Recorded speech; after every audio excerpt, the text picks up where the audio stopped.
What is going on? I appreciate you tuning in. I'm Zico. Today I'm going to be showing you how to download Optifine 1.14.4. Everything in this video is up to date as of now, and if things change, I promise to make a new one. So, first off, I'm going to be showing you how to get shaders to work on any computer. I don't care if you have a potato computer. I've got tons of options for you, tons of setting changes, and a few different shader packs that might work, so that way you can run shaders and still make your Minecraft look great on a bad computer. And if you have a great computer or maybe an average computer, I'll also be showing you some other shader packs as well for that, and setting changes within the shaders that could help you maximize your FPS on an average computer. If by the end of this video your shaders are still not working on your bad computer, or you're not just getting the FPS that you want on your average computer, please comment down below any questions or problems you might have, and I promise I will do my best to figure out what is going on and to help you as much as possible. First thing you're going to want to do is go to the Optifine website. It's pretty easy to find, but I'll link it in the description just in case for your ease of access. And you're just going to download the most recent one, F3 or F2, it doesn't matter. They're just more recent versions of each other. So you're just going to click download. It's going to take you to this AdFly site. You're just going to deny everything. It's just a bunch of viruses and crap. And you're going to press skip ad. Once it's done, you're going to click on this, and it's going to pop down right here. It's going to ask you if you want to keep it because it's a .jar file. You can just click keep because obviously you know it's not a virus. That's just trying to protect you against viruses. And also it wants you to sign up for Roblox, but you don't have to do that. You're going to click show in folder, or you could just click it on there. But now you have it, and I already have had it downloaded right here. So now you have Optifine 1.14. Now, to be able to run this, you're also going to need to download Java. It's pretty much just Java, but you're going to need to download this as well. You're just going to click Java download. It's going to ask you to agree to the terms. Click agree. Start download. Java setup downloads. All you have to do with that, go to your downloads or wherever it is. Java setup. Double click it. Run it. It'll download Java, which will allow you to open this Optifine and download it into your Minecraft. So after you've ran Optifine, after you've downloaded Java and all that, it should say, it'll basically just say Optifine download is completed. And that will mean that if you open up your Minecraft, you go to installations, Optifine will be sitting right here. And if it's not already something you can click on, all you have to do is click new, click a version, and then find your Optifine version. And you can do this with any version. I'm just showing you how to do 1.14.4 just because it's most recent. It's a little different, but really it's basically the same process for any Optifine that you want to use for any version, which also means you can do it into your Technic launcher, but it's a little more difficult to do that. I'll do another tutorial on that later. So now you'll have Optifine in Minecraft. It'll give you that FPS boost, and you'll be able to zoom in. There's a key for that, and there's some other features that are just some quality of life features for Minecraft that are also really helpful with it, the most recent version. So if all you wanted was Optifine, you want to be able to zoom in, get a little frame boost because maybe your PC isn't the best and you can't run shaders, then that's the end of the tutorial. Please leave a like, I appreciate you stopping by. But if you're wanting to put in shaders and you have a decent enough computer, then I would suggest going to Silder's Shaders. There's a lot of shader packs out there, and you can definitely find your own, but Silder's is one of the best ones. The screenshots are beautiful, and that's the one I was using in the beginning of it. So depending on how good of PC you have, you can download from extreme to light. Even light is pretty intensive, so most just lower end computers that you're just going to be using for like schoolwork or anything like that, light might not even run on that because light is still pretty good. But if you have anything decent, medium, high, and extreme will work just fine. Next, you're just going to download whichever one you want by clicking on it. It'll do a similar thing, take you to the AdFly page, ask you to do a bunch of crap. All you got to do, don't click on anything here. Just wait, skip the ad. There you go. And it usually doesn't work. So it'll say if it doesn't work in a little bit, then click this link. So just click the link, take you to MediaFire, and then you're just going to click download from there.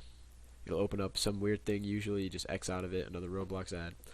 And here's your shader. You don't have to do anything with the shader. You don't have to unzip it or nothing, which is really nice. All you got to do is download it. Now you're going to start up Minecraft by choosing this Optifine installation that you've acquired, downloaded, and then you're going to click play. So you go into it, you're going to wait for it to load. Once it's loaded, you're just going to go in, click Options, Video Settings, then down to Shaders.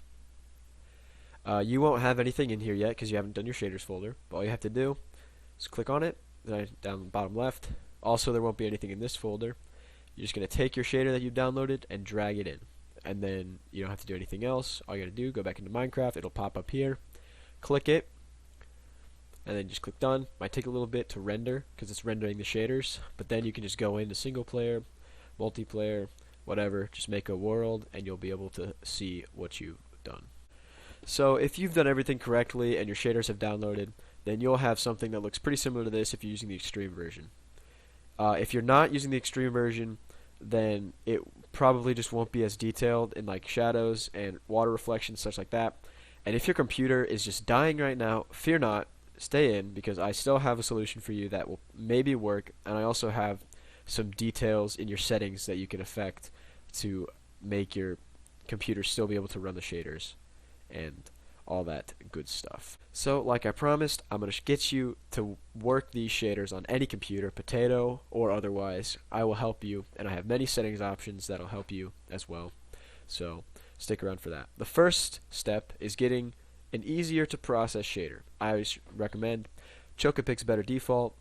It is pretty much just the default shader, but with a little more shadows, a little more reflections, and it still makes Minecraft look great. So don't think just because it's easy to run that it doesn't look good. It still looks beautiful.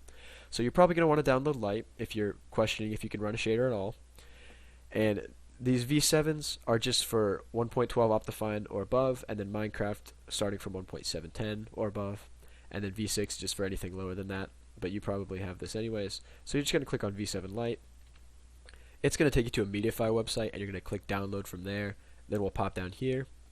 Gonna get out of there. Go to your folder searcher thing.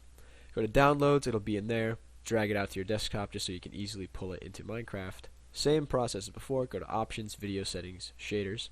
Shader folder. It'll open again. You can take it from your desktop and drag it in. Once you've dragged it in, you can just go back. It'll be there. Click on it, as I have done right here. Chocopic's V7 Lite. Boop, boop, boop. And then you're going to go to single player and check your world and see if you can run it. So once you've opened it, this is what you're going to get. It looks pretty good. Obviously, it doesn't compare to the vibrant shaders, but the water is still clear and beautiful.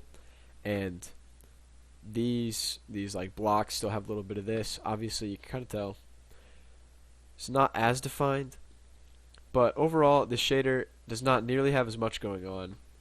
And although it might look pretty similar, there's a lot of nuances that you just don't get with this shader, which is why it works much better for other worse PCs. Now, like I promised, if it's still not working for some reason, and your computer is still just dying, and you got like just dead frames and nothing's going on there, I still have some options for you. Still having tons of trouble. Go back to the Minecraft launcher, so just close out Minecraft and go back to the launcher. And I have another solution for you that could help you just squeeze as much FPS as possible. So, first thing is first. The first thing you're going to want to do is check your PC to see how many gigabytes of RAM you have. If you already know that, then this next step is easy. But if you don't, then I'm going to show you how to check that and then what to do after that. So, if you are unsure how much RAM you have, all you have to do, go to your search bar, type in RAM, and the first thing that should come up is View RAM Info. You're going to click on that. It'll take you to your system settings, and it's going to tell you about your PC. So it'll tell you like what kind of firewall protection you have, stuff like that. So under device specifications, you're just going to need to go to installed RAM, check on that, and it'll tell you how many gigabytes of RAM you currently have. And it'll also tell you your processor as well, just in case you were curious. Once you've figured out how much RAM you have to use, you're going to go back to your Minecraft launcher, go to Installations, go down to Optifine, and then click these three little dots right here, and then click Edit. Once you're in Edit, you're going to have to click on More Options, and it'll give you this JVM arguments. So basically, this right here tells Minecraft how much RAM it's being allowed to use. So normally, this is at about 2. Just like by default, it gives you 2. But since we're using Optifine and shaders, we need a little more. So you can use whatever you want. I usually probably not going to want to use more than half. And if you have, around like 4 gigabytes, I'd say 2 is already about how many you can do. But if you're not running anything else at the same time, I'd say you can push to 3 just to try and squeeze it out. So this is the end of the line for you bad computer fellas. If it's still not working after you've upped your RAM going into Minecraft, then I'm afraid it might not work without upgrading your computer. So without adding RAM directly to your computer from an external source, I'm afraid you won't be able to run any of these shaders. Now, if you have any questions about it, and if you have any problems with it and you want to ask questions, go ahead, comment down below. I promise I read every comment and I'll look what you need, and I promise I will be your Google and search tirelessly until I've found a solution, or until I am for sure knowing that there is no solution. So, for you average PC fellas that are looking to maximize your FPS, the first thing I'd recommend doing is going to options, going to video settings, clicking on other, and then turning on show FPS. It'll make it a lot easier to see if you're really getting anything or if it's not doing anything at all. So click that and it'll just automatically stay up at the top left hand corner of your screen, as you can see up here, right around 60 for this while recording, which is pretty nice. So first things first, you're going to go back to video settings, down to shaders, shader options, and one of the biggest things that I could tell you that'll just absolutely help your FPS is turn waving objects pretty much all off. I turn off grass, vines, leaves, tall grass, and lily pads because first of all, I think it looks weird as personal preference, but second of all, because it's animating all that. And if you have an average computer without that good of processor and not a lot of RAM, which is probably what you have because that's what I have, then it's going to kill your FPS and make it a lot harder for you to run this shader pack. So that's the first thing I turn off, and that should help you tremendously already. That should add at least 20 FPS onto whatever you're getting right now, I'd say. Next things up, you can go to shadows, and you can mess with this as much as you want. You can turn your shadow resolutions down, okay, or up. Okay, you can turn them down, and you can adjust how detailed that is. That'll definitely help you. And then same with your view distance, so how far you can view things. That's pretty much all of it. The rest of the shading and stuff doesn't affect it as much. Another big thing, render distance. I think people do not understand render distance and how much it affects your FPS. So I keep mine right around 16 because I have enough RAM that I have allocated that I can have this and still have the shader pack running perfectly fine. But honestly, if you need to, just turn it down. Don't be afraid to just turn it down. Turn it down to 8. 8 is normal. And you can just see. Look how much FPS we're getting. Obviously, you can't see as far, but if you're just focused on FPS, look at this. I went from 60 to nearly 104 by putting down 8. So that's a really good one as well. That's the biggest one, is just your chunk settings and how much chunks you want to render. So maybe I'll keep mine at 12 just because I like the FPS, but I also like how beautiful it is, just to look far off. And look at all this beautiful, beautiful shadings and chunks that we get to see. Once again, I appreciate you tuning in, and I really hope you learned something that I could help. And if you can't get it working, please comment down below what your problems are and why you might not think it's working, or any questions you might have that I may have missed, not explained. Just comment them. I read every comment. I will make sure to get back to you and help you in any way that I can. Also, I'll be starting a Minecraft Let's Play with this beautiful new shader tomorrow, and I'll try and keep consistent daily uploads as best I can. So that's the end of the video. I'll see you.